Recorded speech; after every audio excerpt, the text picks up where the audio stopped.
Mato kartą vyras su žmona, kad prie jų namo sėdi 3 vyrai ir vyras sako žmonai, eik pasiklaus, kas jie tokie, gal alkani, gal juos reikia pasikviesti į svečius, pamaitinti.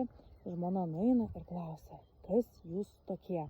Vienas vyras sako, aš esu meilė, kitas sako, aš esu turtas, trečias sako, aš esu sėkmė. Žmona sako, tai gal jūs alkani, užeikit pas mus į svečius, aš jūs pamaitinsiu. Ir vyrai sako, mes vienu metu visi užeiti negalim. Nueina žmona su vyru pasitarti, ką čia pasikviesti. Vyras sako, gal pasikvieskim turtą, būsim turtingi. Žmona sako, gal pasikvieskim sėkmę, tegul atneša į mūsų namus sėkmę, mes būsim sėkmingi. Bet galiausiai jie pasikviečia meilę. Ir po to žiūri, kad paskui meilę ateina ir kiti 2 vyrai. Abu liko nesupratę ir klausia, kaip supras.